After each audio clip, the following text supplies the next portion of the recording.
Hi everyone, कैसे हैं आप सब लोग। उम्मीद करता हूं कि आप सब ठीक ठाक होंगे। वेलकम है आप सब लोगों का पीएचपी की इस मज़ेदार सीरीज़ के अंदर। आज की इस वीडियो के अंदर हम प्रोग्रामिंग के अंदर स्पेशली आज पीएचपी हमारा लेक्चर है, उसके अंदर हम देखने वाले हैं कि डिसीजन मेकिंग क्या होता है। लेकिन ये जो कॉन्सेप्ट है ये हर प्रोग्रामिंग के अंदर आपको मिलेगा। बीइंग अ गुड प्रोग्रामर, आपको ये जो टॉपिक है जो आज हम कवर करने वाले हैं अच्छे तरीके से आना चाहिए, क्योंकि बहुत ही ज़्यादा इम्पोर्टेंट डिसीशन मेकिंग अगर आपको आती है देन आप अच्छे डेवलपर बन जाते हो। आपको पता है आपकी जितनी भी वेबसाइट्स हैं, आपके जितने भी सॉफ्टवेयर्स हैं, उनमें 90 to 95% आपकी डिसीजन मेकिंग होती है, क्योंकि डिसीजन मेकिंग के बेस पे ही अच्छे सॉफ्टवेयर डेवलप होते हैं। यूज़र से अच्छे तरीके से इंटरेक्ट करने के लिए भी डिसीजन मेकिंग ही इस्तेमाल होती है अच्छे तरीके से। तो आपको ये समझना, अगर आप लर्नर हो, अगर आप बिगिनर हो और अच्छे डेवलपर बनना चाहते हो, तो आपको ये जो टॉपिक है अच्छे तरीके से समझ में आना बहुत ज़्यादा ज़रूरी है। अब प्रोग्रामिंग के अंदर डिसीजन मेकिंग क्या होता है, किस तरह से चलती है, क्या क्या तरीके इस्तेमाल किए जाते हैं, सारी चीज़ें आज इस वीडियो के अंदर हम कवर करने वाले हैं। लेकिन अगर हम इसको रियल वर्ल्ड सिनेरियो में देखें तो किस तरह से डिसीजन मेकिंग होती है। देखो, सपोज करो कि आप किसी रोड पे खड़े हो और वहाँ पे ट्रैफिक सिग्नल्स लगे हुए हैं। अब ट्रैफिक सिग्नल की लाइट अगर रेड है, आपको वहीं पे वेट करना है, इंतज़ार करना है, वहीं पे रुके रहना है। और अगर तो वो ग्रीन है देन आप क्या करोगे, रोड को क्रॉस कर दोगे। अब आप यहाँ पे अगर देखो तो यहाँ पे क्या हो रहा है, डिसीशन हो रहा है। आप रोड तब क्रॉस करोगे जब वो लाइट ग्रीन होगी, और अगर आप वेट कर रहे हो वो भी इसलिए कर रहे हो कि अगर वो लाइट रेड है। तो यहाँ पे आप कौन सा डिसीजन किस हिसाब से कर रहे हो, लाइट के बेस पे कर रहे हो कि भाई अगर लाइट ग्रीन है तो मैं रोड क्रॉस कर दूंगा, अगर लाइट रेड है तो मैं वहीं पे रुका रहूंगा। तो यहाँ पे ओवरऑल क्या हो रहा है, डिसीजन हो रहा है बेस्ड ऑन के लाइट की क्या है, लाइट की स्टेट क्या है, लाइट ग्रीन है या रेड है।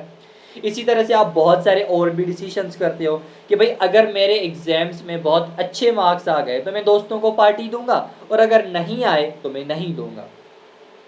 या फिर अगर आज बारिश हो गई तो मैं स्कूल नहीं जाऊंगा, या फिर मैं ऑफिस नहीं जाऊंगा, और अगर बारिश नहीं हुई तो मैं स्कूल जाऊंगा या मैं अपना कोई और काम करूंगा। ये जो सारी चीज़ें हैं इसको हम कहते हैं डिसीजन मेकिंग।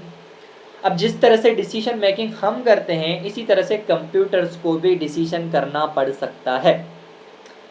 अब आप बोलेंगे सर डिसीजन करने के लिए दिमाग होना चाहिए, सोचना चाहिए।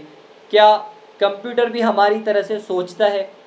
बिल्कुल भी नहीं, कंप्यूटर हमारी तरह से नहीं सोचता। कंप्यूटर वही करता है जो हम बताते हैं। तो हमें एक ऐसा मैकेनिज्म चाहिए जिससे कंप्यूटर डिसीजन कर सके। क्या कर सके? डिसीजन कर सके। प्रोग्रामिंग के अंदर ऐसे मैकेनिज्म को जिससे कंप्यूटर डिसीजन कर सके उसको हम इफ़ स्टेटमेंट ही कहते हैं, क्योंकि हमारे पास इफ़ स्टेटमेंट बेसिक है जिससे हम डिसीजन मेकिंग कर सकते हैं, डिसीजन कर सकते हैं। इसके अलावा बहुत सारी और भी हमारे पास ऑप्शंस है जिसके अंदर हम डिसीजंस कर सकते हैं। बहुत सारे और भी मैकेनिज्म है किसी भी प्रोग्रामिंग के अंदर। तो सबसे पहले हम इफ़ स्टेटमेंट को कवर करने वाले हैं कि इफ़ स्टेटमेंट क्या होती है और किस तरह से इसके अंदर डिसीजन मेकिंग होती है। कौन कौन से टॉपिक्स इसके अंदर हम कवर करेंगे, इफ़ करेंगे, एल्स करेंगे, एल्स इफ़ करेंगे, नेस्टेड इफ़ करेंगे, स्विच करेंगे। अब ये सारे एक वीडियो के अंदर ऑब्वियसली नहीं होंगे क्योंकि बहुत सारे टॉपिक्स, बहुत सारी लेंदी वीडियो हो जाएगी। तो हम एक एक करके सारे टॉपिक्स को पढ़ने वाले हैं। अच्छा जी, सबसे पहले इसके अंदर हम क्या कवर करेंगे, इफ़ स्टेटमेंट। हमारी लाइट इस मार्कर को थोड़ा डार्क कर लेते हैं हम। क्या कवर करेंगे हम, इफ़ स्टेटमेंट कवर करेंगे, उसके बाद ये सारे टॉपिक्स हैं। देखो, द इफ़ स्टेटमेंट इसके अंदर क्या है, ये क्या कहता है, execute code only when a condition is a true. देखो, हमारे प्रोग्रामिंग का जो फ्लो होता है ना वो सीक्वेंशियल फ्लो होता है। उसमें क्या होता है कि जो लाइन लिखी हुई है वही हमारी एग्जीक्यूट हो जाती है। अब उसमें एरर होता है तो वो एरर दिखा देता है, वरना लाइन बाय लाइन सारा कोड एग्जीक्यूट हो जाता है। ऐसा ही होता है ना। तो अगर हम चाहते हैं कि वो एग्जीक्यूशन जो हो रही है सीक्वेंशियली वो इस तरह से ना हो, उस तरह से हो, या जिस तरह से मैं चाहता हूँ कि भाई पहले दो वाली लाइन चलनी चाहिए, तीसरी लाइन है तब चले जब ये वाला काम हो, इस तरह का जो काम होता है वो हम कंडीशनल स्टेटमेंट के थ्रू करते हैं। सबसे पहले हमारे पास इफ़ स्टेटमेंट है, और इफ़ स्टेटमेंट कैसे काम करती है, इफ़ स्टेटमेंट एक कंडीशन लेती है। अब अगर वो कंडीशन ट्रू होगी तभी वो कोई काम करेगा या उसका वो जो ब्लॉक के अंदर जो कोड हम देंगे वही रन होगा, अदरवाइज़ वो रन नहीं होगा। इसको हम अच्छे तरीके से समझने वाले हैं। देखो कैसे इसको यूज़ करेंगे। हम सबसे पहले इफ़ लिखेंगे और उसके बाद हम इस तरह से पैरेंथेसिस देंगे जिसके अंदर हम अपनी कंडीशन देंगे। कंडीशन किसी भी तरह से हो सकती है। और उसके बाद हम अपना ब्लॉक स्टार्ट करेंगे और इस ब्लॉक के अंदर वो कोड देंगे जो कोड हम रन करवाना चाहते हैं। प्रोग्रामिंग के अंदर PHP के अंदर कैसे होगा, देखो इस तरह से हम कोई भी वेरिएबल बना सकते हैं। अगर हम वेरिएबल नहीं भी बना रहे तो डायरेक्ट हम यहाँ पे कंडीशन दे सकते हैं।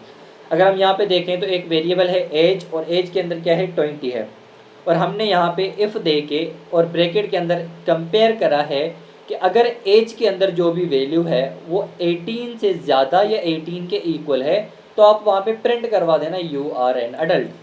अब ये कब होगा, ये तब होगा जब ये कंडीशन ट्रू होगी, अदरवाइज कुछ भी प्रिंट नहीं होगा।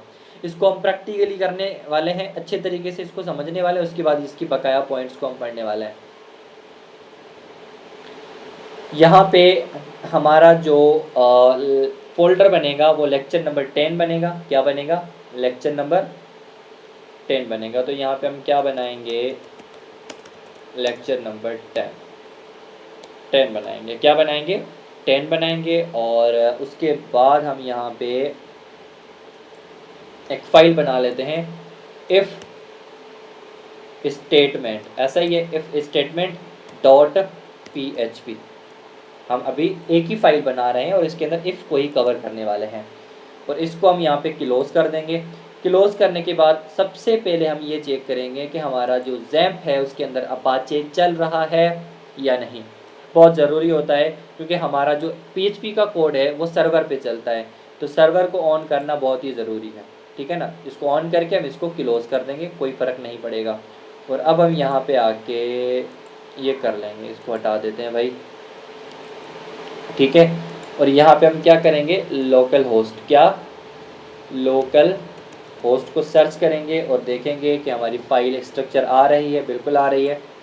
इस पर क्लिक करेंगे। क्लिक करने के बाद हमारे पास लेक्चर नंबर जो 10 अभी हमने फोल्डर बनाया है उसको हम ओपन करेंगे और ये जो फाइल अभी हमने बनाई थी इसको मैं थोड़ा जूम कर लेता हूँ ताकि आपको नज़र आ जाए अच्छे से, और भी जूम कर लेते हैं। इस पर क्लिक करेंगे तो इसके अंदर अभी कुछ भी दिखाई नहीं दे रहा क्योंकि हमने कुछ लिखा ही नहीं है, सिर्फ फाइल बनाई है। सबसे पहले यहाँ पे हम क्या करेंगे, PHP का टैग यूज़ करके इसके अंदर हम इको करवा देंगे और चेक करेंगे कि इको के अंदर जो हमने प्रिंट करवाया है क्या वो चल रहा है या नहीं। ऐसा ही है, इसको रिफ्रेश कर दें तो ये बिल्कुल अच्छे तरीके से चल रहा है। ठीक है, अच्छा एक हम काम करते हैं, यहाँ पे अच्छे तरीके से अच्छे बच्चों की तरह हम पढ़ते हैं। गर्मी मुझे हो रही है, आप नोट कर रहे होंगे। दिस इज़ या फिर हम यहाँ पे लिख लेते हैं इफ़ स्टेटमेंट। क्या लिख लेते हैं, इफ़ स्टेटमेंट। आपको पता है कि हम PHP के अंदर डायनामिक या इस तरह से HTML को यूज़ कर सकते हैं अच्छे तरीके से और ये काम भी करता है प्रॉपरली। इसको जब हम यहाँ पे दिखाएंगे तो इफ़ स्टेटमेंट का ये बड़ा हेडिंग आ रहा होगा। ठीक है, अच्छा जी। उसके बाद हम क्या करेंगे, उसके बाद हम मैं देख रहा हूँ कि हमारा ये रिकॉर्डिंग चल रही है या नहीं। अच्छा देखो, अब अगर मैं यहाँ पे इस लाइन को चलाऊँ और यहाँ पे आपको दिखाऊँ तो ये कोड हमारा चल रहा है बिल्कुल अच्छे तरीके से। लेकिन क्या हो, ये जो हेलो वर्ल्ड है ये तब प्रिंट हो जब ये किसी कंडीशन को पास करे, डायरेक्ट ऐसे ही प्रिंट ना हो। तो वो कंडीशन देने के लिए हमें अपना इफ़ यूज़ करना पड़ेगा। इसको हम यहाँ पे कमेंट आउट करते हैं। और इफ़ को कैसे यूज़ करते हैं, इफ़ को यूज़ कैसे करते हैं इसका मैं जर्नल स्ट्रक्चर पहले आपको सिखा देता हूँ ताकि आपको जर्नल स्ट्रक्चर भी आना चाहिए। सबसे पहले आप इफ़ लिखते हो और इफ़ के बाद यहाँ पे आप क्या देते हो, कंडीशन देते हो। यही कंडीशन के बेस पे आपका ब्लॉक जो है ना वो एग्जीक्यूट होता है। कौन सा ब्लॉक, ये जो आपने कर्व ब्रैकेट दिए ना, इसी के अंदर जो आप कोड दोगे यही आपका ब्लॉक कोड है और यही एग्जीक्यूट होगा जब आपकी कंडीशन ट्रू होगी। अब ये कंडीशन अगर ट्रू होगी तो ये कोड चलेगा, अगर ट्रू नहीं होगी तो आपका कोड नहीं चलेगा। समझ आई बात। देखो इसको हम प्रैक्टिकली यहाँ पे देखते हैं कमेंट आउट करके। इफ़ दो, अब मैं यहाँ पे एक कंडीशन देना चाहता हूँ कि भाई अगर ये जो एज है इसके अंदर जो भी वैल्यू है अगर वो 18 से ज़्यादा है या 18 के इक्वल है तो आप क्या करना, तो आप यहाँ पे इको करवा देना यू आर अडल्ट, क्या हो कि भाई आप क्या हो, अडल्ट हो। और अगर ये 18 से ज़्यादा होगा तो प्रिंट हो जाएगा। अब इसके लिए हमें एज का वेरिएबल भी चाहिए, तो यहाँ पे हम क्या करेंगे, एज का वेरिएबल बना लेंगे इस तरह से, एज इज इक्वल टू 20। अगर आप यहाँ पे देखो तो एज के अंदर क्या है, एज के अंदर अभी हमने 20 स्टोर करवाया है। तो अगर मैं यहाँ पे देखूँ तो यू आर अडल्ट आ रहा है, क्यों आ रहा है, क्योंकि ये कंडीशन ट्रू है, ये कंडीशन ट्रू है। अगर मैं यहाँ पे क्या स्टोर करवाता, 10 स्टोर करवाता और उसके बाद इसको अगर एग्जीक्यूट करवाता तो क्या ये चलता, नहीं चलता। क्यों, क्योंकि ये चेक कर रहा है कि एज के अंदर जो वैल्यू है वो 18 से ज़्यादा या 18 के इक्वल हो, लेकिन एज के अंदर वैल्यू क्या है, 10 है, जो कि क्या है, 18 से कम है। मतलब ये जो कंडीशन है ये क्या हो रही है, ये फॉल्स हो रही है। समझ में आई बात। इसी तरह से हम कोई और भी कंडीशन दे सकते हैं। मैं यहाँ पे बना रहा हूँ अली, क्या बना रहा हूँ, अली। देखो एक वेरिएबल बनाया और उसके अंदर मैंने अली को स्टोर करवाया, और यहाँ पे मैं क्या करूँगा, इसको बोलूँगा कि भाई अगर नेम के अंदर क्या हो, डबल इक्वल टू, आपको मैंने पहले भी पढ़ाया था कि ये कंपैरिजन ऑपरेटर है, इक्वल टू, ठीक है ना। अगर नेम के अंदर क्या है, अली है, क्या है, अली है, भाई आ जाओ। अगर अली है देन हम यहाँ पे दिखाना चाहते हैं you are invited at, you are invited, ऐसे लिख लेता, ठीक है ना, यू आर इन्वाइटेड। अब क्या होगा, अब भाई अगर अली होगा तो वो इन्वाइटेड वाला स्टेटमेंट हमें यहाँ पे दिखा देगा, अगर नहीं होगा तो नहीं दिखाएगा। कि भाई अगर मैं यहाँ पे क्या दिखा देता, मुसहफ दिखा देता, क्या दिखा देता, मुसहफ दिखा देता, तो क्या ये एग्जीक्यूट होता, नहीं होता, क्योंकि कंडीशन ही फॉल्स है। ठीक है, आई होप कि आपको यहाँ तक बात समझ में आई है। और बहुत ही सिंपल होता है, लेकिन ये समझना बहुत ही ज़्यादा ज़रूरी है। अब एक चीज़ बहुत ही इम्पोर्टेंट है, कंडीशन आप लाजमी नहीं है कि इस तरह से दो, कंडीशन आप कुछ इस तरह से भी दे सकते हो, ट्रू, कैसे, ऐसे दे सकते हो। देखो कंडीशन का यहाँ पे मतलब क्या है, कंडीशन का मतलब है कि इसके अंदर ट्रू आना चाहिए, क्या आना चाहिए, ट्रू आना चाहिए। अब अगर यहाँ पे ट्रू होगा, वो ट्रू किसी भी तरह से आ सकता है, कोई डिसीजन करके आ सकता है, या हम डायरेक्ट ट्रू की वैल्यू भी पास कर सकते हैं, क्या पास कर सकते हैं, ट्रू की वैल्यू भी पास कर सकते हैं। तो अगर यहाँ पे ट्रू आएगा तो ये चल जाएगा ना। ट्रू का मतलब क्या है कि भाई कंडीशन सही है, मतलब इसके अंदर इसको क्या मिल रहा है, ट्रू मिल रहा है। अगर ये ट्रू मिल रहा है तो ये एग्जीक्यूट हो जाएगा। तो कंडीशन का मतलब भी यही होता है, कंडीशन क्या करता है, रिटर्न करता है, या तो वो ट्रू रिटर्न करेगा या तो वो फॉल्स रिटर्न करेगा। तो यहाँ पे अगर तो ट्रू आता है, देखो अगर मैं यहाँ पे आपको समझाऊं, देखो ये जब कंडीशन चेक हुई थी ना, तो यहाँ पे रिटर्न क्या हुआ था, यहाँ पे ट्रू रिटर्न हुआ था, अगर वो सही थी, ठीक है ना, अगर वो सही थी तो यहाँ पे ट्रू रिटर्न हुआ, तो इस जगह पे ट्रू आया था तभी ये चला था। और अगर यहाँ पे फॉल्स आया था तो यहाँ पे कुछ नहीं चल रहा था। तो अभी हम विदाउट कंडीशन डायरेक्ट क्या दे रहे हैं, ट्रू और फॉल्स की वैल्यूज दे रहे हैं। तो हम यहाँ पे क्या चेक कर रहे हैं, हम यही चेक कर रहे हैं कि भाई अगर यहाँ पे ट्रू है तो ये दिखा दो। तो क्या अभी हमने क्या दिया, अभी हमने ट्रू दिया है तो डायरेक्ट ये दिखा देगा। अगर मैं यहाँ पे क्या करूँ, ऐसे फॉल्स दे दूँ, ऐसे अगर मैं फॉल्स दे दूँ तो वो नहीं दिखाएगा, क्योंकि वैल्यू क्या आ रही है, फॉल्स आ रही है। बात समझ में आ रही है। बिल्कुल भी लाजमी नहीं है कि आप उस तरह से कंडीशन देके हमेशा इफ को यूज करो, ऐसा नहीं होता, ठीक है। अच्छा, एक तो हम ये कर सकते हैं, दूसरा हम कुछ इस तरह से भी कर सकते हैं कि हम एक वेरिएबल बनाएं, इज पास, कि भाई वो पास है या नहीं। अगर पास है तो इसके अंदर क्या होगा, ऑब्वियसली ट्रू होगा, ठीक है ना। यहाँ पे क्या है, ट्रू है। अब मैं यहाँ पे अगर क्या लिखूँ इस तरह से, इज पास, क्या लिखूँ, इज पास। देखो इज पास के अंदर क्या है, ट्रू है, तो यहाँ पे भी क्या आएगा, ट्रू आएगा। You are eligible to promote in next class, ठीक है। इस तरह से कि भाई अगर वो पास है तो ये प्रमोट हो जाएगा, अगर नहीं होगा तो नहीं जाएगा। तो ऑब्वियसली यहाँ पे क्या होने वाला है भाई, स्टेटमेंट प्रिंट होने वाली है। क्यों प्रिंट होने वाली है, क्योंकि यहाँ पे क्या आ रहा है, ट्रू आ रहा है। और अब अगर मैं यहाँ पे क्या देता, इस तरह से फॉल्स देता, तो यहाँ पे क्या आता, ऑब्वियसली स्टेटमेंट नहीं आती, कुछ भी प्रिंट नहीं होता। क्लियर है, बात समझ में आई। ठीक है। अब यहाँ पे अगर आपको पता हो तो हमने लॉजिकल ऑपरेटर्स भी पढ़े थे, तो आप मल्टीपल कंडीशंस भी चेक करा सकते हो कि भाई मैं आपको समझाता हूँ। देखो मल्टीपल कंडीशंस भी आप चेक करा सकते हो।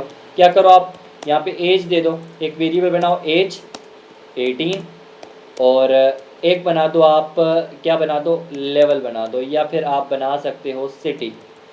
क्या बना दो, सिटी बना दो। मैं यहाँ पे देता हूँ हैदराबाद। क्या दे रहा हूँ, हैदराबाद दे रहा हूँ।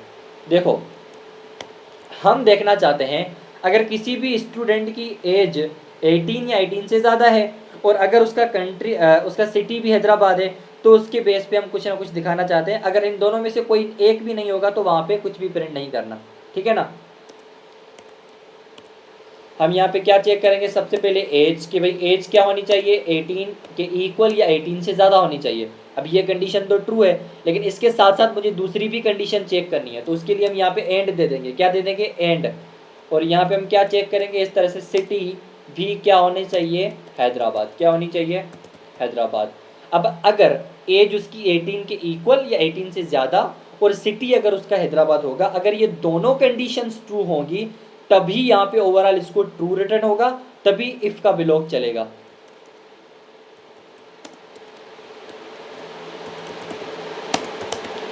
या मैं क्या करता हूं, यही वाली स्टेटमेंट यहाँ पे प्रिंट करवा लेता हूं, ठीक है। और मैं यहाँ पे सेमीकोलन देके इसको एग्जीक्यूट करवाता हूँ।